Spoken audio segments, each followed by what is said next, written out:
اور صفحہ نمبر 51 مولوی اشرف علی تھانوی صاحب آپ کے حکیم الامت، انہوں نے اس کو دیا ہے عقیدہ نمبر 33، مسئلہ عقیدے کا ہے۔ نص قطعی، قطعی الثبوت، قطعی الدلالہ، 33 نمبر، قطعی الثبوت، قطعی الدلالہ، حوالہ میں دوں گا، سنیے۔ آپ نے 15-16 علماء کرام کے حوالے پڑھے، ان کا بھی جواب سنیے گا۔ توجہ مفتی صاحب، میرے ہاتھ میں آپ کی کتاب فتاوی نعمانیہ، فتوحات نعمانیہ، اس کے اندر لکھا ہوا ہے عقیدہ قائم کرنے کے لیے دلیل قطعی کی ضرورت ہوتی ہے اور نفی کے لیے صرف عدم دلیل ثبوت کافی ہے، یعنی عدم دلیل ثبوت کافی ہے، ثبوت کا نہ ہونا ہی کافی ہے، اور عقیدہ قائم کرنے کے لیے دلیل قطعی کی ضرورت ہوتی ہے۔ فتوحات نعمانیہ صفحہ نمبر 355۔ اور اس کے بعد سنیے گا، میرے ہاتھ میں آپ کی کتاب ہے ازالۃ الریب عن عقیدۃ علم الغیب، علم غیب کے عقیدہ کے بارے میں شکوک و شبہات کا ازالہ فرمانے۔ کیا فرماتے ہیں سنیے گا، دیکھیے سرفراز صاحب لکھتے ہیں کہ جناب یہی حال ساوی وغیرہ کا آگے جا کے لکھتے ہیں کہ شرح مواقف، کتاب کا نام شرح مواقف، کتاب کا نام ہے 1، شرح فقہ اکبر 2، مسامرہ 3، شرح عقائد 4، فتح الباری 5، واللفظ لہو، آگے لکھتے ہیں یعنی جن مسائل کا تعلق عمل کے ساتھ ہے ان میں صحیح حدیث استدلال کافی ہے، کیونکہ اعمال کے لیے ظنی دلال کافی ہیں، لیکن جب عقائد کی باری آئے گی تو ان میں صرف وہ حدیثیں قابل قبول ہوں گی جن کا یقین کا فائدہ دیں، یقین کا، مثلاً یہ کہ متواتر ہوں تو قابل قبول ہوں گی، متواتر ہوں۔ آپ نے ملاحظہ کر لیا، عقیدت اور چیز ہے، عقیدہ اور چیز ہے۔ عقیدہ، اس بات عقیدہ کے لیے نص قطعی خبر متواتر درکار ہے۔ خبر متواتر کو کس کو کہتے ہیں؟ وہ حدیث جس کے ہر طبقے میں، صحابہ میں بھی ہر طبقے میں اتنے راوی ہوں کہ جھوٹ پر جمع ہونا محال ہو۔ آپ نے جو روایت پڑھی اس کا میں جواب دوں گا آپ کو۔ اب یہ بھی سنیے نص قطعی کس کو کہتے ہیں۔ مولانا منظور نعمانی صاحب دیوبندی کیا فرماتے ہیں؟ محترم، میرے محترم، نص قطعی اس کو کہتے ہیں جس کا تعلیم رسول ہونا یقینی اور قطعی ہو۔ اس کی 2 صورتیں، ایک یہ کہ قرآن عزیز کی آیت ہو، سارے قرآن عزیز کا تعلیم رسول ہونا یقینی اور قطعی ہے جس میں کچھ شبہ نہیں، اور اگر آج کوئی شخص قرآن عزیز کی کسی آیت سے متعلق ہے کہ رسول کی تعلیم نہیں، وہ بالاتفاق امت کافر اور مرتد ہے۔ اور دوسری صورت یہ ہے کہ کوئی ایسی حدیث ہو جس کے راوی اس کا سر سنگے، اس کے فرمان رسول میں کسی قسم کا شبہ نہ رہے، یعنی وہ فرمان رسول ہونے میں مشکوک نہ ہو۔ آپ نے جو روایت پیش کی وہ ضعیف ہے، اس کا ضعف میں ثابت کروں گا، اس میں کشف ذیبی کا ذکر بھی نہیں ہے۔ اور یہ بھی فرمایا کہ عقیدہ وہ ہوتا ہے جو دلائل قطعیہ یقینیہ سے ثابت ہو۔ اس کو دلیل قطعی مطالعہ حدیث جلد نمبر 2 اور صفحہ نمبر 200، مطالعہ بریلویت جلد نمبر 2 اور صفحہ نمبر 227۔ اور جناب والا یہ دیکھیے احسن الفتاوی، آپ کے فقیہ العصر مفتی رشید احمد لدھیانوی صاحب ناظم آباد والے، وہ کیا فرماتے ہیں کہ عقائد میں سے ہے تو انہیں چاہیے کہ اس کے متعلق کوئی ایسی دلیل پیش کریں جو قطعی الدلالہ اور بین الثبوت ہو۔ ایسی دلیل ہرگز نہیں پیش کر سکتے جو عقائد میں نہ چلے۔ اور یہ دیکھیے مولانا سرفراز خان صفدر صاحب کی کتاب نور و بشر، اس کے اندر صفحہ نمبر 118، عقائد تمام قطعی ہوتے ہیں، ان کے لیے دلائل بھی قطعی درکار ہوتے ہیں، قطعی درکار ہوتے ہیں۔ اور اس کے بعد جناب والا محتمم دارالعلوم دیوبند قاری طیب صاحب فرماتے ہیں دوسرا عقیدے کے لیے نص قطعی کی ضرورت ہوتی ہے، ظنی سے عقیدہ ثابت نہیں ہوتا۔ جو حدیث 1 2 3 4 5 صحابہ سے ثابت ہو نا، وہ ان کے یہاں کیا ہے؟ خبر واحد، اور وہ عقیدے میں قابل قبول نہیں ہے، وہ عقیدے میں قابل قبول نہیں ہے۔ اس کے میں حوالے پڑھوں گا، ایک نہیں کئی حوالے پڑھوں گا، موجم دیتا ہوں، جواب دے دوں۔ اور دیکھیے ان کی کتاب النبراس شرح العقائد، اس کے اندر کیا لکھا ہوا ہے جناب والا؟ صفحہ نمبر 282، ولا عبرت اے الاعتبار بالظن في باب الاعتقادیات لان الحق سبحانه ضم قوم يعتقدون بظنونهم۔ فرمایا کہ اعتقادیات میں ظن کا کوئی گمان نہیں، یعنی یہ جو حدیث انہوں نے پڑھی نا، یہ ان کے اصول کے مطابق ظنی ہے، ظنی، یقینی نہیں ہے۔ اور غیر یقینی سے عقائد میں کوئی چیز ثابت نہیں ہوتی۔ کیوں؟ اس لیے کہ مشرکین جو ہے وہ ظنی چیزوں پر یقین رکھتے تھے، ان کی کتابیں میری نہیں۔ آگے سنیے، لکھتے ہیں شرح کرنے والے کیا لکھتے ہیں، یہ دوسرا والا ہوتا ہے کیونکہ شرح ہے، یرید ان خبر الواحد لا يعتبر في العقائد ولا سيما مثل هذه الخبر۔ فرمایا کہ عقائد میں معتبر نہیں ہے خبر واحد۔ مفتی صاحب آپ نے پڑھنے کو پڑھ دی کہ اتقوا فراست المؤمن، فراست المؤمن، کہ مومن کی فراست سے ڈرو، اتقوا فراست المؤمن، مومن کی فراست سے ڈرو۔ آپ نے حدیث تو پڑھ دی لیکن آپ کو نظر نہیں آیا یہ وبی ہی لکھا ہوا ہے، وبی ہی۔ مطلب پچھلی سند چل رہی ہے، سند سنیں، آپ نے سند تو پڑھی بھی نہیں. حدثنا بکر، اس کے بعد قال حدثنا بکر قال اخبرنا عبداللہ بن صالح. عبداللہ بن صالح کیا ہے؟ یہ مجھ سے سنیے. جو حدیث آپ نے پڑھی کہ مومن کی فراست سے ڈرو، اور پھر فراست کے لیے آپ نے 2-4 علماء کے اقوال بھی بتا دیے. حدیث میں یہ نہیں لکھا ہے کہ فراست غیب کو کہتے ہیں، فراست غیب کو کہتے ہیں، یہ حدیث میں نہیں لکھا. یہ جناب والا ابن القیم جوزی رحمۃ اللہ علیہ کا قول ہے، حدیث نہیں ہے. عبداللہ بن صالح کو کیا کہتے ہیں؟ یہ حافظ ابن حجر رحمۃ اللہ علیہ کہ یہ صدوق کثیر الغلط، صدوق ہیں لیکن کثیر الغلط ہیں. اور مولانا سرفراز، یہ تقریب التہذیب میرے ہاتھ میں، عبداللہ بن صالح پر جرا کرنے والے اور آپ کے بھیج دیں. مولانا سرفراز خان صفدر صاحب کثیر الغلط کے بارے میں کیا فرماتے ہیں؟ ایسے درمیان سے لے لیا کریں. وہ فرماتے ہیں کہ دیکھیے کثیر الغلط، کثیر الوام ہونا جرا مفسر ہے، جرا مفسر ہے. اللہ کے بندو، عقیدے کے مسئلے میں تو مختلف فی راوی صحیح، بالکل صحیح حدیث بھی نہیں چلتی، اور مختلف فی راوی تو بالاتفاق نہیں چلتی، آپ کے یہاں صحیح بھی نہیں چلتی. آپ کیسے پیش کر رہے ہو جناب؟ اس میں کہاں لکھا ہوا ہے؟ عبداللہ بن صالح دیکھ لیں، آپ سائٹ پر ہو کر دیکھ لیں. عبداللہ بن صالح ہم نوٹ کر کے نہیں لائے تھے، ابھی آپ نے روایت نکالی، ہم نے جواب نکالا الحمدللہ. اب سنیے کہ اتقوا فراست المومن، یہ حدیث ان کے ویسے ضعیف ہے، اور ان کے اصول کے مطابق اگر صحیح بھی ہو تو حدیث میں ضعیف روایت نہیں چلتی، ویسے نہیں چلتی، اور صحیح بھی ہو ان کے یہاں نہیں چلتی عقیدے میں. اللہ کا قرآن کہتا ہے کہ ما کان اللہ وما کان اللہ لیطلعکم علی الغیب، اللہ تم کو غیب کی خبر نہیں دے گا. جو بھی قرآن پڑھتا ہے سب کو اللہ تعالیٰ فرما رہا ہے. نعوذ باللہ کہ اللہ غلط بیانی کر سکتا ہے، نعوذ باللہ کہ اللہ تعالیٰ جھوٹ بول سکتا ہے، نعوذ باللہ کہ اللہ کی بات خلاف حقیقت ہو سکتی ہے، نعوذ باللہ کہ اللہ کی بات خلاف واقع ہو سکتی ہے. نہیں قطعاً نہیں. جب رب کا قرآن کہتا ہے، سورہ آل عمران کی آیت 179 میں پڑھ چکا ہوں، قرآن کے خلاف آپ کو یقینی دلیل پیش کرنی پڑے گی. یہ آپ کے اصول کے مطابق آپ نے غلط پیش کی ہے. اور اب سنیے، آپ کشف فرما رہے ہیں، تو کشف کہتے کس کو ہیں؟ آپ کی ہی کتاب میں لکھا ہوا ہے جناب والا کشف کی تعریف. جب غیبی معاملات کے حقائق میں کسی مضمون کے منکشف ہونے کا اتفاق ہوتا ہے تو اس وقت سالک اگر سونے جاگنے کے بین حالت میں ہوتا ہے تو صوفیہ کی اصطلاح میں اس کشف کو واقعہ کہتے ہیں، اور عین بیداری اور حضور میں ہو تو اسے مکاشفہ کہتے ہیں. غیبی معاملات کا ذکر ہے، غیبی معاملات کا. امداد السلوک، یہ جناب والا کتاب کس کی؟ قطب الدین دمشقی کی، اور مؤلف اس کے امام ربانی، اور جناب والا میں بھیجتا ہوں. اور اس کی زکریا صاحب فرماتے ہیں کہ میں تو اس کتاب کے پڑھنے کا آگاہ کرتا ہوں، اس کے اندر سب لکھا ہوا ہے. زکریا صاحب عاشق علی میرٹھی صاحب نے اس کا ترجمہ کیا، یوں بھیجیے. اب دیکھیے اس کے اندر بھی لکھا ہوا ہے کشف، اور یہ مولانا منظور مینگل صاحب کی کتاب ہے. کشف کے بارے میں کہتے ہیں کشف میں یہ ہوتا ہے کہ مکشوف عنہ سے پردے کو ہٹایا جاتا ہے اور اس کو وہ منظر دکھایا جاتا ہے. کشف کرامات اور معجزات یہ غیر اختیاری افعال ہے. آگے لکھتے ہیں کیونکہ کشف میں یہ ہوتا ہے کہ ایک دور دراز علاقے میں اس کے بارے میں پوچھا جاتا ہے تو اللہ درمیان سے پردے کو ہٹا دیتا ہے اور وہ دیکھ لیتا ہے. اگر پردے کے پیچھے سے پردہ ہٹا دیا جائے تو بتائیے پردے کے پیچھے غیب ہوتا ہے کہ نہیں؟ اللہ کہتا ہے غیب کوئی جانتا ہی نہیں، اور یہ کہتے ہیں کشف میں پردے ہٹا دیے جاتے ہیں. تو غیب کا عقیدہ ثابت ہوا نہیں. مولانا عبداللہ ناصر رحمانی صاحب کی کتاب تو اپنے بڑے شوق سے پڑھی، لیکن وہاں کشف غیبی کا ذکر نہیں ہے، کشف غیبی کا ذکر نہیں ہے. اکثر علماء حدیث کی کتاب میں نہیں ہے. اگر ہوتا بھی، اب دیکھیے کشف کس کو کہتے ہیں. لکھتے ہیں خان صاحب کے نزدیک گدھے کو بعض غیوب کا علم، فتوحات نعمانیہ اور جناب والا صفحہ نمبر 410. اس کے اندر ایک واقعہ پیش کیا کہ خان صاحب نے نقل کیا کہ گدھا تھا، اس کو کشف ہوتا تھا، لیکن کشف کے بعد کیا کہتے ہیں کہ بعض مخفی باتوں کا کشف ہوتا تھا اور علم غیب لگایا. خان صاحب کے گدھے کو بعض علوم غیوب کا علم، یعنی بعض غیبوں کا علم، یہ فتوحات نعمانیہ ہے. اور نیچے لکھا کشف، علم غیب ثابت کرو. اللہ کہتا ہے ما کان اللہ لیطلعکم علی الغیب، اللہ تمہیں غیب پر مطلع کرنے والا نہیں. آگے یہ میرے ہاتھ میں کتاب ہے بریلوی فتنے کا نیا روپ. اس پہ جناب والا عارف سنبلی صاحب استاد ندوۃ العلماء لکھنؤ اور مولانا محمد منظور نعمانی صاحب یہ کیا فرماتے ہیں؟ ایک یہ کہ اللہ تبارک و تعالیٰ وہی کشف وغیرہ کے ذریعے اپنے مقبول بندوں یعنی انبیاء علیہ السلام اولیاء کو غیب کی باتوں کی اطلاع دیتا ہے، انبیاء کے علاوہ غیب کی. قرآن کہتا ہے صرف رسول کو، اور یہ کہتے ہیں اولیاء. بسم اللہ الرحمن صاحب نے کہی ہے کہ ہم نے اپنا دعویٰ ذکر نہیں کیا، حالانکہ ہم نے شروع میں ہی اپنا دعویٰ ذکر کر دیا تھا کہ ہمارے نزدیک کشف و الہام حق اور سچ ہے. یہ دعویٰ ہے نا، اور کیا پوری تقریر پڑھ کے بتلاؤں؟ یہ کافی ہمارا دعویٰ ہے. پھر انہوں نے یہ کہا کہ کسی عالم نے یہ نہیں کہا ہے کہ کشف و الہام، جتنی ہم نے عبارتیں پڑھی ہے اس میں کسی عالم نے یہ نہیں کہا ہے کہ کشف و الہام قرآن و سنت سے ثابت ہے. حالانکہ میں نے آپ کے سامنے اولیاء اللہ کی پہچان اہل حدیث سے بیان کی تھی.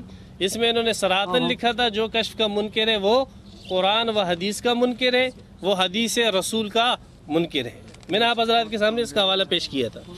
پھر انہوں نے یہ بات کی کہ کشف کی تعریف جو ہے اس کتاب والے نے یہ کی ہے، تو بعض مکاشفے ایسے ہیں کہ جو دنیا ہی میں اس وقت پردے اٹھا دیے گئے وغیرہ وغیرہ، تو بھائی یہی تعریف تو ہم نے بھی کی نا کشف کی، بیائی یہی تعریف تو ہم نے کی نا، تو یہ کہنا کہ آپ کی تعریف الگ یہ تعریف الگ یہ ایک عجیب بات ہے۔ یہی تعریف جو انہوں نے اس کتاب سے پیش کی امداد السلوک سے، یہی تعریف تو ہمارے نزدیک ہے جو میں نے مدارج السالکین سے پیش کی اور دیگر اس سے۔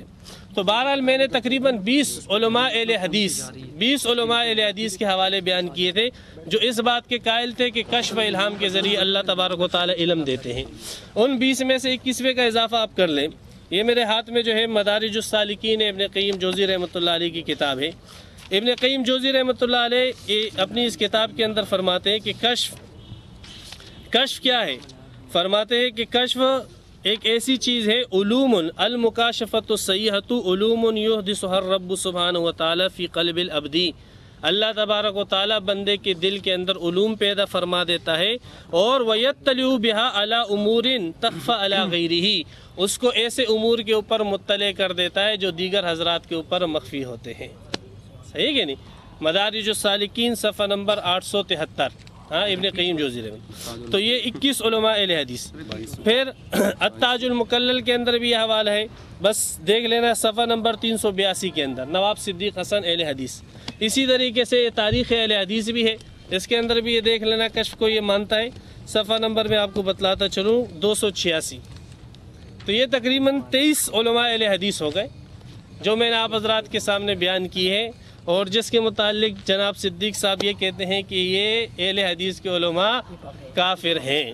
سبحان اللہ، ہاں یہ سارے کے سارے علماء اہل حدیث جس کے اوپر جو ہے جماعت اہل حدیث کی بنیاد ہے، وہ سب کے سب کافر۔ ابن تیمیہ کافر ہو گئے، ابن قیم کافر ہو گئے، عبداللہ ناصر رحمانی کافر ہو گئے، نذیر حسین دہلوی کافر ہو گئے، مومن بچا، مسلمان بچا تو ایک صدیق رضا بچا۔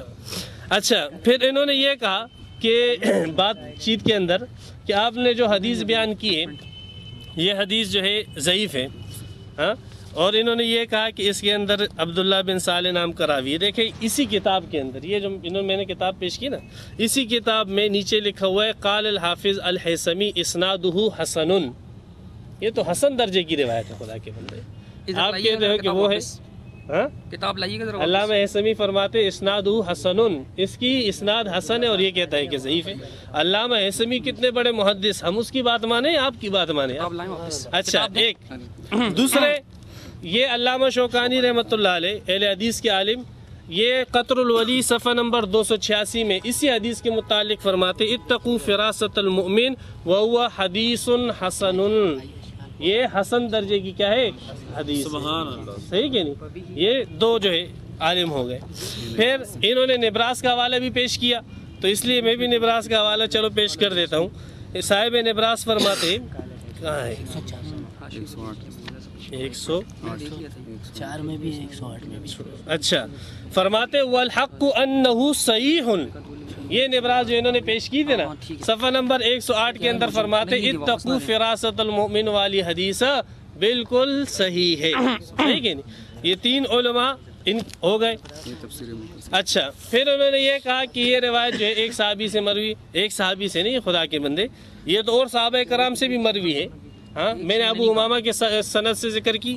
دوسرے صحابی عبداللہ ابن عمر فرماتے نبی اکرم صلی اللہ علیہ وسلم نے فرمایا اتقوا فراست المؤمن فإن المؤمن ينظر بنور اللہ۔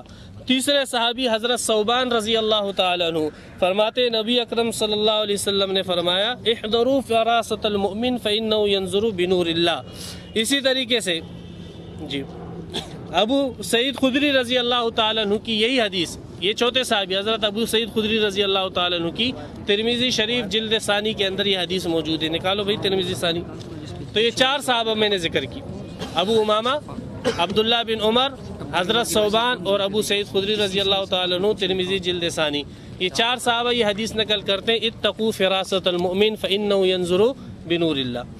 پھر میں نے یہ عرض کیا کہ یہ ہمارا دعویٰ جو ہے ثابت ہو گیا، ہم نے حدیث رسول ذکر کی، تو انہوں نے جو ہے ہمارے علماء کی عبارتیں پیش کی۔ یہ دیکھو صفحہ نمبر 145 ہے بھائی، جلد ثانی صفحہ نمبر 145 ابو سعید خدری رضی اللہ تعالیٰ عنہ سے یہ حدیث. ترمذی دیں ذرا. ہاں ترمذی دے. پھر انہوں نے یہ بات کہی کہ بھائی یہ آپ نے جو حدیث بیان کی یہ خبر واحد ہے. خبر واحد عقائد کے اندر نہیں چلتی ہے. کیا چلے گی؟ قرآن چلے گا اور احادیث متواترہ چلے گی.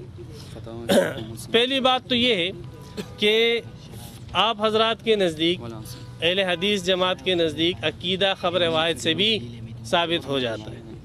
صحیح کہ نہیں؟ یہ وہ فتویٰ ہے جس سے آج کل اہل حدیث جماعت فتوے دیتے ہیں. فتاوی شیخ محمد صالح العثیمین، صدیق صاحب اس کو جانتے ہوگے، فرماتے ہیں کہ یہ بات هل تثبت العقیدۃ باحادیث الاحاد، کیا خبر واحد سے عقیدہ ثابت ہوتا ہے یا نہیں ہوتا؟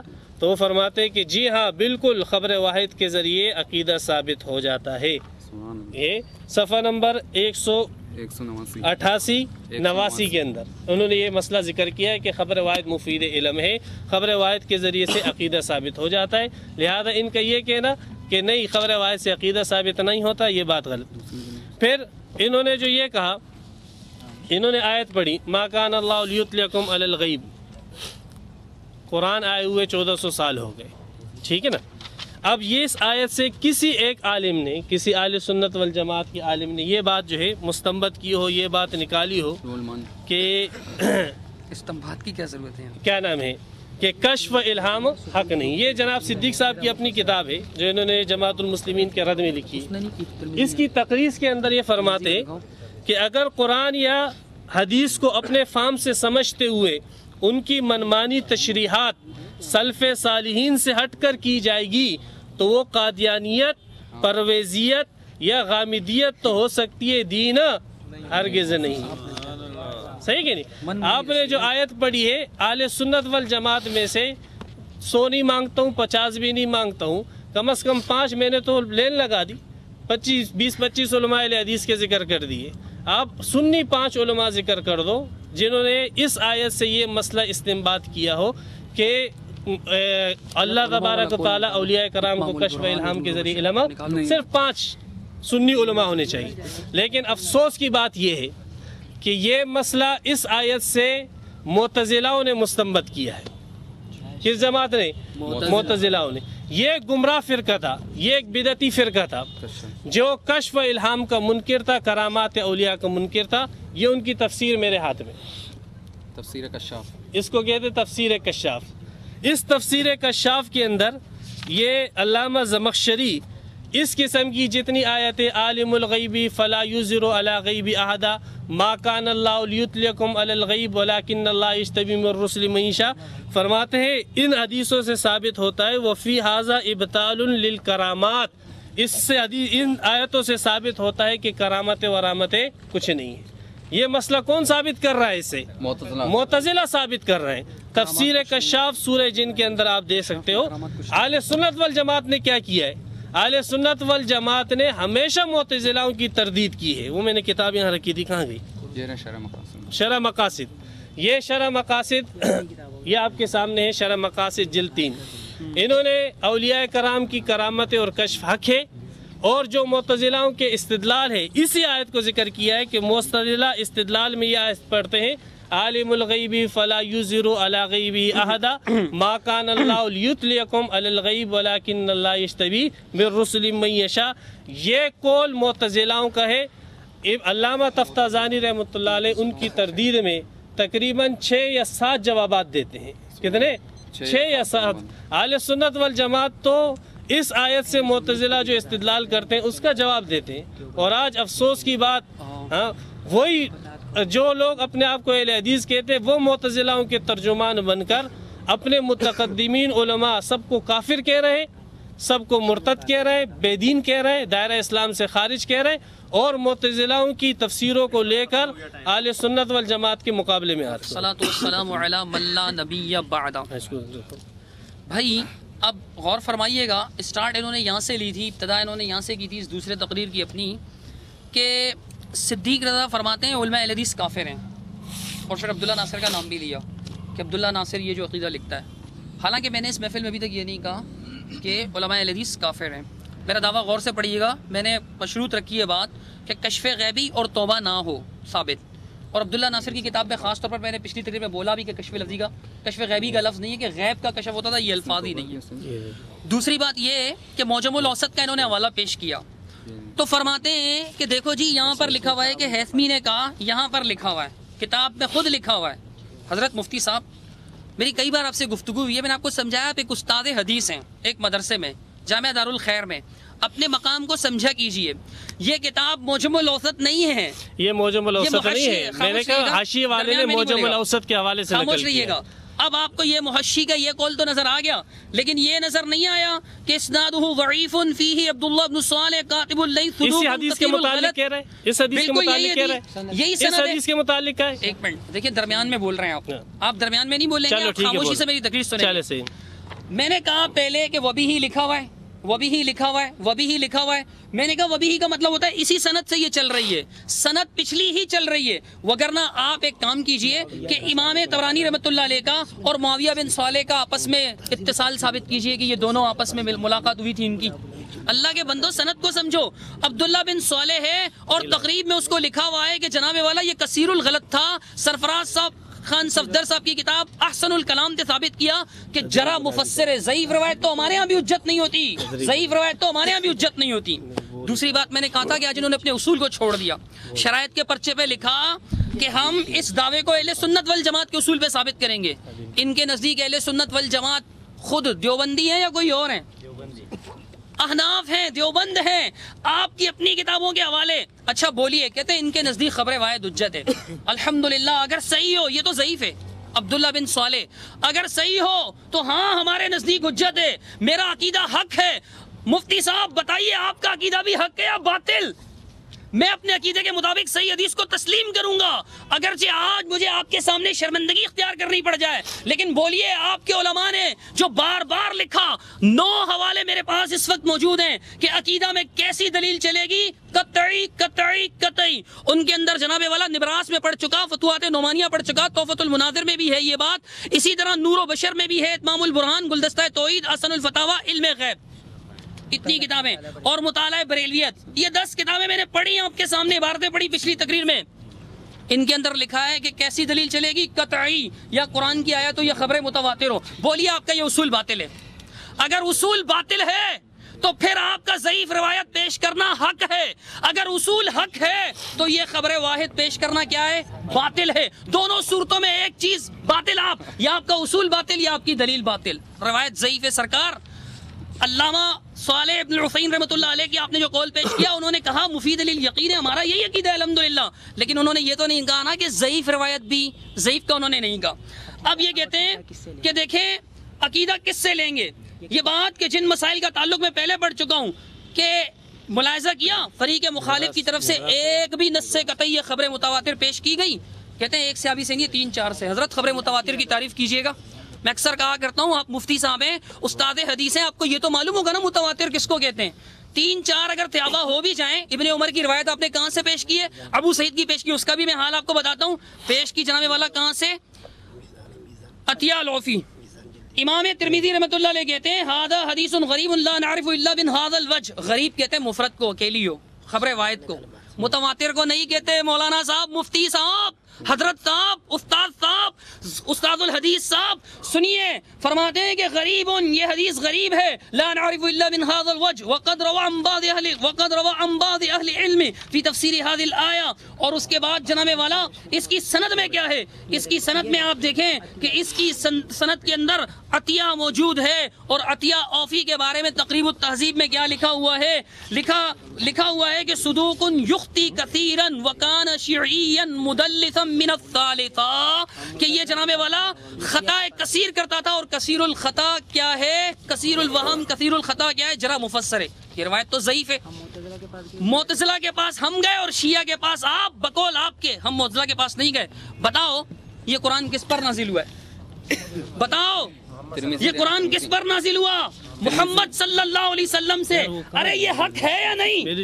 میں نے یہ آیت کہاں سے پڑھی تھی؟ یہ معتزلہ کے باپ کی کتاب ہے، اللہ کی کتاب ہے۔ میں نے آیت قرآن سے پڑھی کہ وَمَا كَانَ اللَّهُ لِيُطْلِعَكُمْ عَلَى الْغَيْبِ، اللہ تمہیں غیب کی خبر دینے والا نہیں۔ اور ترجمہ کس کا پڑھا تھا؟ میں نے جناب والا آپ کے شیخ الہند اسیر مالٹا محمود حسن صاحب کا ترجمہ پڑھا تھا، وہ صفحہ نمبر 94 پر ترجمہ کرتے ہوئے آیت 179 پر وہ یہ بات لکھتے ہیں. کیا لکھتے ہیں ذرا غور سے سنیے گا. وہ خود فرمائے اللہ نہیں ہے کہ تم کو خبر دے غیب کی، لیکن اللہ چھانٹ لیتا ہے اپنے رسولوں میں سے جس کو چاہے. اللہ نہیں ہے کہ تم کو خبر دے. یہ قرآن ہے، یہ معتزلہ کی کتاب نہیں ہے. معتزلہ کی کتاب کشاف کا حوالہ پڑھ کے بڑا کارنامہ انجام دے دیا. حضرت صاحب نے فرماتے ہیں کہ دیکھو وہ کرامات کے منکر تھے، میں کرامات کا منکر ہی نہیں ہوں، میں کشف غیبی کا منکر ہوں. کیوں؟ اس لیے کہ اس کے خلاف قرآن کی آیت موجود ہے. ہاں میں منکر ہوں. آپ فرماتے ہیں معتزلہ کے پاس چلے گئے. یاد کیجئے ذرا، پچھلے زیادہ دن نہیں گزرے، تعویذ والے مناظرے میں آیت پڑھی جب میں نے بتایا کہ راوی دجال ہے، کذاب ہے آپ کے ہاں. تو جواب میں کیا کہتے ہیں؟ ان جاءکم فاسق بنبأ فتبینوا، اگر تمہارے پاس کوئی فاسق آدمی خبر لے کر آئے تو تحقیق کر لیا کر دو. جھوٹا ہے تو ضروری نہیں کہ اس کی ہر بات جھوٹی اچھی بھی ہو سکتی ہے. اگر وہ اچھی بات کہے گا تو آپ نہیں لیں گے. معتزلہ اگر اچھی بات کہہ ہی دے غلطی سے بیچارہ تو آپ نہیں لوگے. معتزلہ جب قرآن کے مطابق اگر کوئی بات کہہ دے قرآن کے مطابق یا میرے آقا محمد صلی اللہ علیہ وسلم کے فرمان کے مطابق تو آپ نہیں لوگے. یہ معتزلہ کا عقیدہ کہتے ہیں 5 علماء دکھاؤ. 5 نہیں آپ 50,000 علماء دکھائیں. کیا دلیل ہے قرآن کے مقابلے میں؟ ایک آیت دکھاؤ حضرت. 5 نہیں، غور سے سنیے گا. سنی علماء دکھاؤ. میں علماء کا پابند نہیں، مسئلہ عقیدے کا ہے. عقیدے میں آپ کے یہاں بھی تقلید جائز نہیں ہے. علماء کا قول کیا پیش کر رہے ہو؟ یہاں علماء کا قول نہیں چلے گا. میں حوالے پیش کروں گا آپ کو. آپ کے علماء نے بھی یہ لکھا ہے، آپ کے جو مقلد ہیں آپ لوگ، آپ کے علماء نے لکھا کہ عقائد میں تقلید جائز نہیں. ہم تو آپ کے نزدیک ٹھہرے غیر مقلد اور ہم سے علماء کے اقوال مانگ رہے ہو. میں رب کا قرآن مانگو اور یہ کہے کہ علماء کے اقوال دو. دیکھ لو لوگوں ان کا انصاف.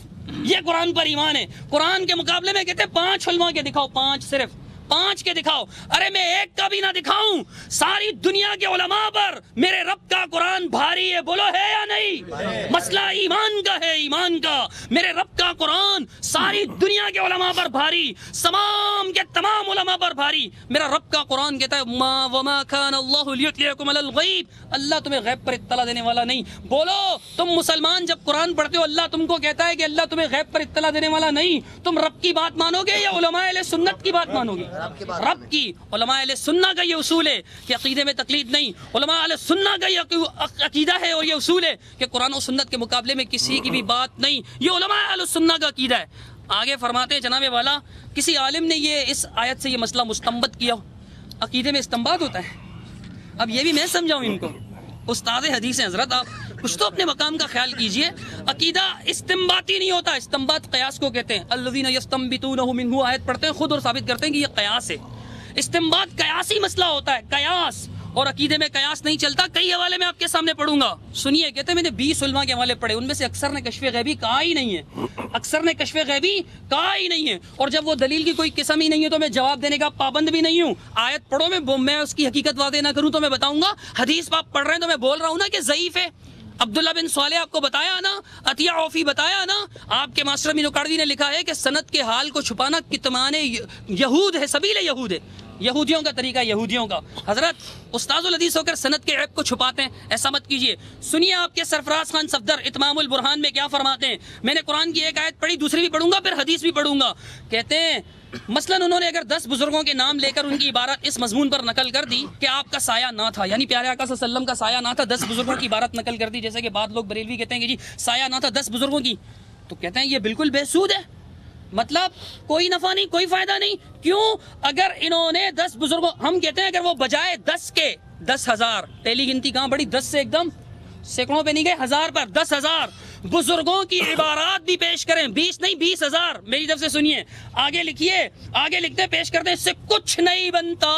کیونکہ مسند مرفوع اور صحیح حدیث کے مقابلے میں 10,000 تو کیا 10 لاکھ بلکہ 10 ارب و خرب حضرات کی بات بھی کوئی وقت نہیں رکھتی. کیونکہ علمی قاعدہ تو یہ ہے کہ کل احد یؤخذ عنہ و یترک، کہ ہر ایک کی بات لی بھی جائے گی اور چھوڑی بھی جائے گی سوائے پیارے آقا محمد صلی اللہ علیہ وسلم کے. خرب لکھا ہوا ہے حضرت، خرب. میں نے پہلے بھی آپ کو یہ حوالہ پیش کیا تھا. 10 ارب و خرب، میں کہتا ہوں سینکڑوں خرب، کروڑوں خرب، کروڑوں ارب، یہ سارے علماء ملا دیں. بسم اللہ الرحمن الرحیم. دلیل نہیں بنتی. اچھا، سب سے پہلے انہوں نے یہ کہا کہ یہ حدیث جو ہم نے پیش کی تھی تقو فراست المؤمن، یہ حدیث جو ہے ضعیف ہے. حالانکہ میں نے ذکر کیا تھا کہ حاشی کے اندر مجمع الاوسط طبرانی، علامہ طبرانی رحمۃ اللہ علیہ کی الکبیر حافظ حیثمی رحمۃ اللہ علیہ نے نقل کیا اسنادہ حسن کہ اس کی سند حسن ہے. علامہ حیثمی کے حوالے سے حاشیے والے نے نقل کیا ہے. میں نے یہ نہیں کہا کہ حاشیے کے اندر مجموع الزوائد ہے، میں نے کہا حاشیے والے نے مجموع